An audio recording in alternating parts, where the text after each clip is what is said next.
Welcome to another edition of World Talks here on TVP World. I'm your host, Benjamin Lee, and please join me and my guests on this next interview. At the Eastern Flank Summit in Helsinki, leaders from the 8 EU countries bordering Russia and Belarus urged the European Union to take a larger role in collective defense, calling Russia a persistent long-term threat. The summit signaled a shift. Defending the eastern border is no longer a national task, but a continental one.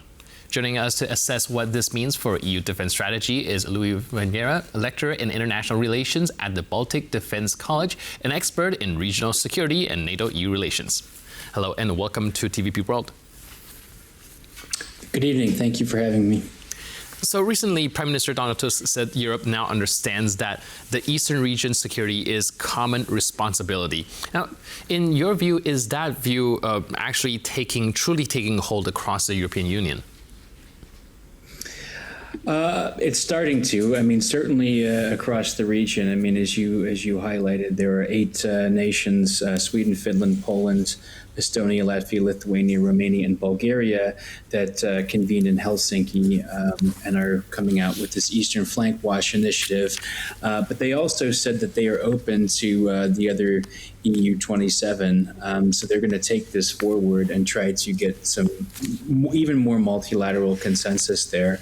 But the leaders of these 8 countries already met in September when Europe was facing drone incursions and other air incursions into European skies. So this is starting to take fold, I think, and we saw the issues that led to this happening, and then you saw political collaboration that followed, and so Europe is really stepping up. But when I say Europe, I mean European countries, of course, because one of the things that was highlighted very clearly in the joint declaration from the Eastern Flank Summit is that it is NATO. NATO is the foundation of collective defense for all allies, and that the EU is there to enhance security and defense, but it is very much complementary to the security that NATO provides. All right. Now, speaking of at least come to rhetorically, the Helsinki summit did project a lot of unity. Yet we see countries like Bulgaria, alongside with Malta, Italy, actually oppose the EU plan to unblock the 210 billion euro in aid for Ukraine. Do you think that this contradiction also shows that there's some limitations to that unity? Well, I think that there's always going to be limitations if you have multilateral formats. I mean, that's the nature of diplomacy and multilateralism. Now, of course, when it comes to European security, the other countries there are really trying to bring everybody into the fold, but it's got to start somewhere, and it's starting here with NATO's eastern flank here. But the other thing that is also important is that it was stressed, and one of the things that it says, as a matter of fact, the first point in the joint declaration from the recent summit is that Russia is the most significant direct and long-term threat to the security of the Euro-Atlantic, but it also discusses the Arctic region, the Baltic Black Sea, and the Mediterranean, and it talks about Russian strategic priorities there. So there is an understanding across Europe, more and more widely that you go, that this is a problem for the entire continent. And of course, if you're a frontline state, then geographically, that's the situation that you have. But the stress is that this is a European security issue first and foremost, and also transatlantic. I mean, that language is also in the joint declaration as well. Right. Do you think that this summit could be the first step towards a more sort of a structured way the Eastern flank bloc within how EU kind of prioritizes its defense and security policy? Yes, I definitely think so. This has been a long time in the making. I mean, I mentioned that there was a meeting in September after the air incursions, and that's more or less when this came together. But I also think that, there has been a lot of talk going on about what to do with the political priorities and how to match up how to get political priorities to align with the security and defense of the continent. And it depends on which format, of course, because the EU is supranational and NATO is multilateral. So I think that there's a lot of also discussion, because if you look at what happened with the current U.S. administration, I mean, we're still about a month away, almost to the day, of that administration taking form. And soon after, the Trump administration began to encourage very strongly all allies to spend more on security and defense, and for Europe to do more for its security and defense.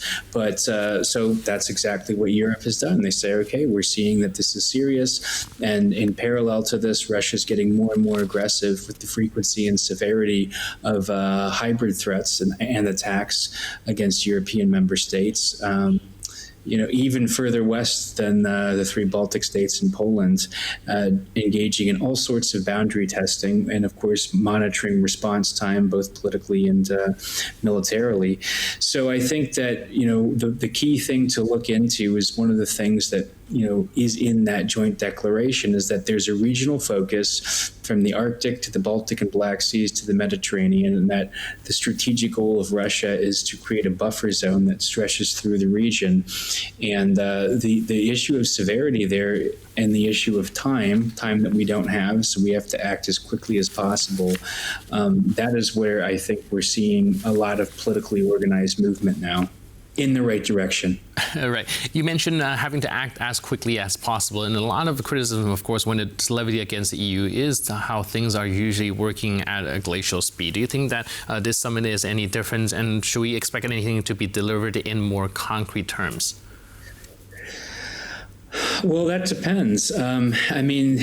Eastern Flank Watch is one of 4 different large-scale defense projects that Commission President von der Leyen pitched. The other is the drone wall, the European Air Shield, and the European Defense and Space Shield.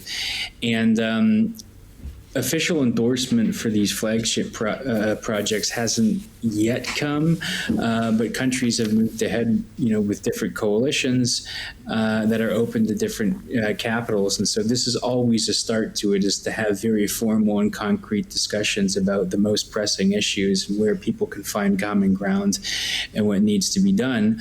But, there is a 16 or I think even 17-point declaration. Maybe it's even less than that, but it's in the teens. I think it's lower teens. But anyway, there's a declaration that really lays out the summit. It's 13. My apologies. Lays out where the priorities are, and what it does is it kind of walks you through NATO and Europe and the European Union and what the priorities are, and it's a start towards something. So I also think that this group is going to try and establish some kind of defense common project under the EDIP, the European Defense Investment Program, to actually start getting the ball rolling. So, you're right, things used to move at a glacial speed, and I think that that's been recognized. And so this is the start, could potentially be the start of where it changes, because the vast majority of countries that are in this grouping face the same security threats, so they're going to be on the same page. All right, thank you so much for your input and insight. I really appreciate it, and thanks for being with us on TVP World. My pleasure. Thank you for having me. Cheers. And thank you for tuning into this edition of World Talks. But for more news, update, and commentary, please stay tuned to TVP World.